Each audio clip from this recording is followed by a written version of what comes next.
हे पहा मैत्रिणींनो, आता आपलं चिकनचं कालवण शिजले छान, उकळून त्याला आटून वगैरे तरी पण मस्त आली। पाहू शकता तुम्ही किती छान झाले ते। हे बघा, आपण हे वाढून घेऊया।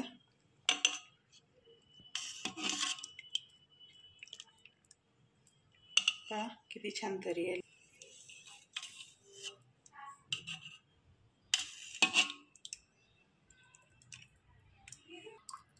बघा किती छान दिसते ते रस्सा, पाहू शकता तुम्ही। तर हे आपलं चिकन तयार आहे।